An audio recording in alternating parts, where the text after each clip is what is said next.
नमस्कार, खबरों की खबर में आपका स्वागत है। मैं हूं तृप्ति। 26 जनवरी यानी देश के 72वें गणतंत्र दिवस को शर्मतंत्र दिवस बनते हम सब ने देखा।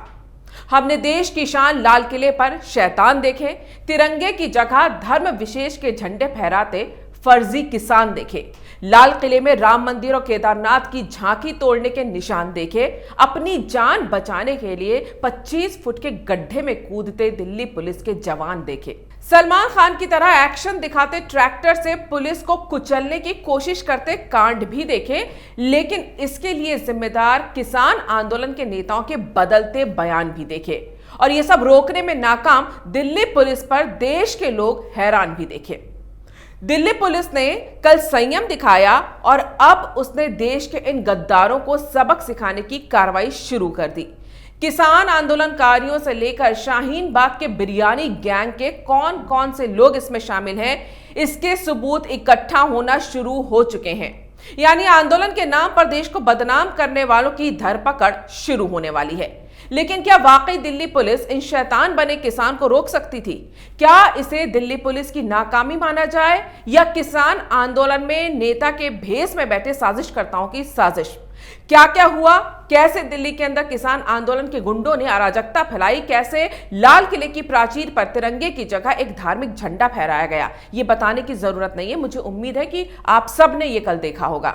लेकिन एक बहस है जो कल से चल रही है कि इसका जिम्मेदार कौन है, किसान आंदोलनकारी नेता या केंद्र सरकार और दिल्ली पुलिस? कुछ सवाल हैं जो सबके मन में कल से ही इस उपद्रव की तस्वीरें देखने के बाद उठ रहे हैं कि क्यों पुलिस वाले हिंसक आंदोलनकारियों के आगे बेबस दिख रहे थे, क्यों वो दंगाइयों से मुठभेड़ करने के बजाय खुद की जान बचाकर भागते दिख रहे थे, क्यों दिल्ली पुलिस का कंट्रोल, पुलिस का दबदबा इन दंगाइयों के सामने नजर नहीं आया। क्या ये दिल्ली पुलिस जो इन हिंसक आंदोलनकारियों के आगे झुकती और दबती दिखी, इनके हाथ में देश की राजधानी सुरक्षित है? क्या देश की केंद्र सरकार जिसके अंडर में दिल्ली पुलिस आती है वो देश के अंदर ही अपने नागरिकों की सुरक्षा करने में नाकाम है? जो सरकार पाकिस्तान में घुसकर सर्जिकल स्ट्राइक करती है वो देश के अंदर के दंगाइयों पर स्ट्रिक्ट क्यों नहीं हो पाई? ये सवाल बेहद जायज हैं। लेकिन ऐसा क्यों हुआ? इसकी वजह है देश के अंदर देश के अन्नदाता बनकर सहानुभूति बटोरने वाले किसान आंदोलनकारी। जरा सोचिए कि क्या दिल्ली पुलिस जो देश की सबसे काबिल पुलिस में गिनी जाती है, क्या वो इन किसान दंगाइयों से निपटने के काबिल नहीं है? बिल्कुल है।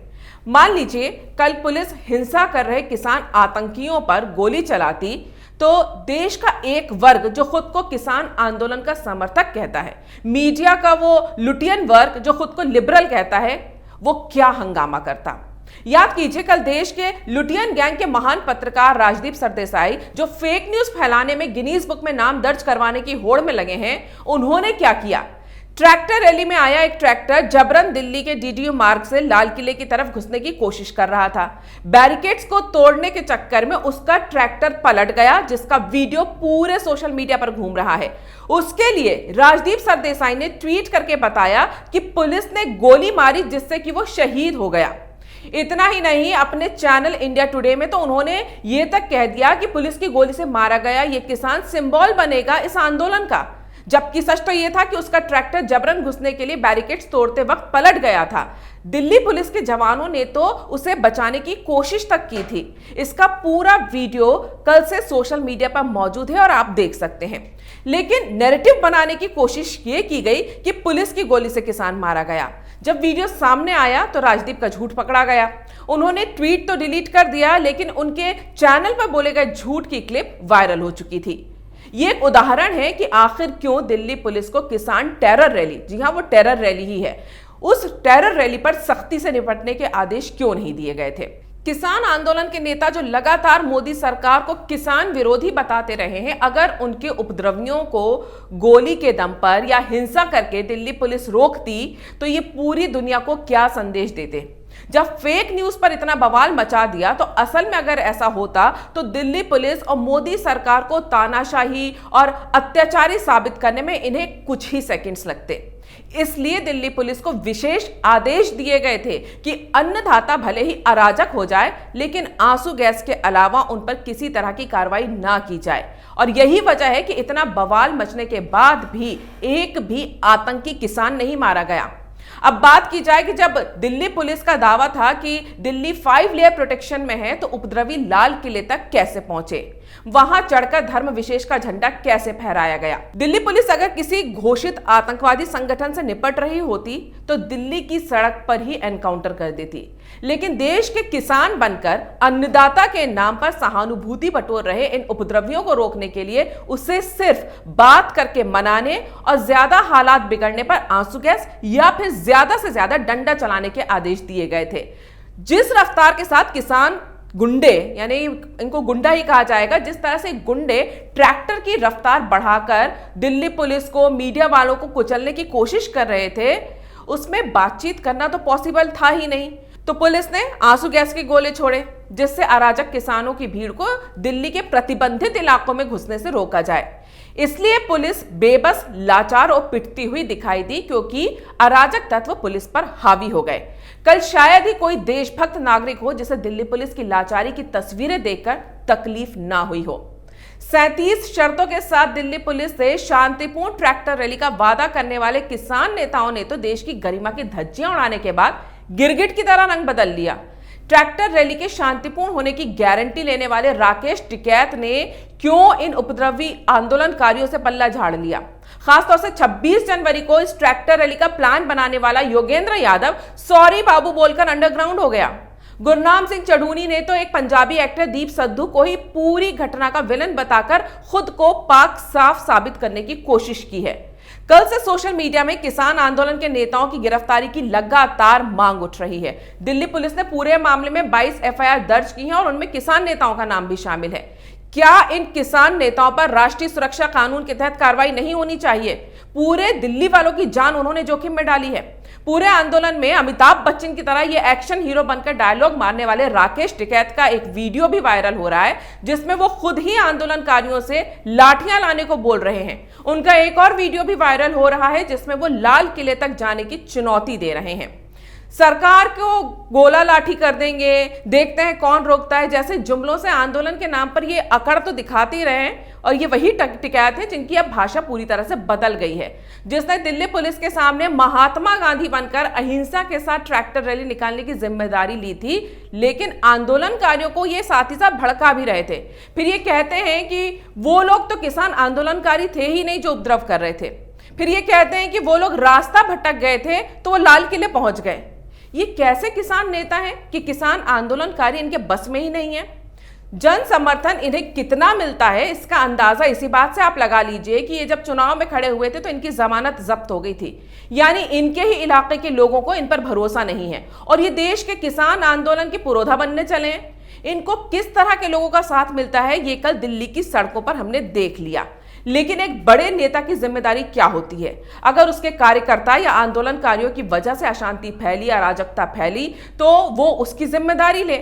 यहां तो देश के संविधान दिवस पर देश की राजधानी में इनके लोगों ने ट्रैक्टर रैली के लिए पुलिस के साथ तय की गई 37 में से 37 शर्तों की लाठियां बनाई और पुलिस पर ही भांज दी।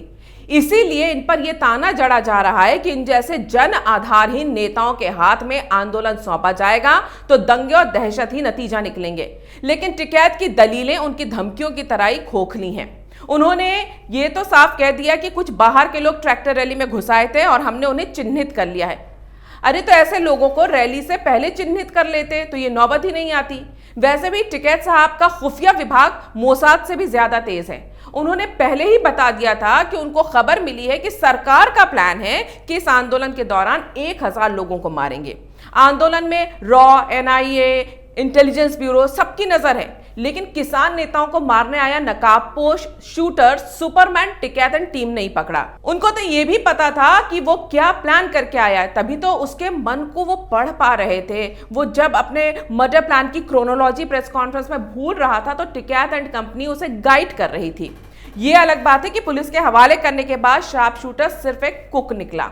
यानी इस किसान आंदोलन में किसानों के खिलाफ सरकार और पुलिस क्या कर रहे हैं, ये सब कुछ टिकैत को पता होता है। वो तो ये भी कह रहे हैं कि 26 जनवरी को ट्रैक्टर रैली में जो तांडव हुआ वो किसने करवाया है, हमने उन लोगों को भी चिन्हित कर लिया है। अरे कर लिया है तो बताओ फिर कौन है, और पता था तो फिर रोका क्यों नहीं। ये अपनी सहूलियत के हिसाब से तय कर लेते हैं कि कब आंदोलनकारी को किसान बताना है और कब बाहर से आया उपद्रवी बताना है। अब दिल्ली पुलिस ने इन्हें गोला लाठी करने की भी पूरी तैयारी कर ली है। दूसरे हैं योगेंद्र यादव, जो उस हरे सांप की तरह है, जो जहां आंदोलन की हरियाली देखता है वहां घुसकर बैठ जाता है और डसने का मौका ढूंढता है। पिछले 1 साल में जहां जहां हिंसा हुई है दिल्ली में, वहां वहां ये मौजूद होता है। जैसे जामिया में हिंसा हो, जेएनयू में बवाल, या सीए आंदोलन जिसके बाद दिल्ली में दंगे भड़के, और अब ये किसान आंदोलन। ये महज संयोग है क्या कि जिस मुद्दे पर हिंसा हो उस मुद्दे में योगेंद्र यादव शामिल रहते हैं? ये आदमी इतना मीठा बोलता है कि आपको डायबिटीज हो जाए, लेकिन पिछले कुछ महीनों से ये मीठा जहर बन चुका है। जो जहां भी जाता है वहां सिर्फ बवाल होता है। पूरी ट्रैक्टर रैली का प्लान इन्हीं ने बनाया, और जब बवाल हो गया तो भोला बनकर शांति की अपील करने लगे। आपको बता दूं कि कल से ये जनाब जब जवाबदेही के लिए ढूंढे जा रहे थे तो अंडरग्राउंड हो गए। ये तभी बाहर निकले जब इनके लुटियन मीडिया ने बीन बजाकर इन्हें बुलाया। लेकिन ये सवाल इनसे किसी ने नहीं पूछा कि जब औकात नहीं थी शांतिपूर्ण रैली निकालने की तो फिर बीड़ा लिया ही क्यों, और लिया था तो इसके जिम्मेदार भी तो तुम ही हुए ना। दिल्ली पुलिस ने जो एफआईआर दर्ज की है उसमें इनका नाम भी स्वर्णिम अक्षरों में लिखा गया है।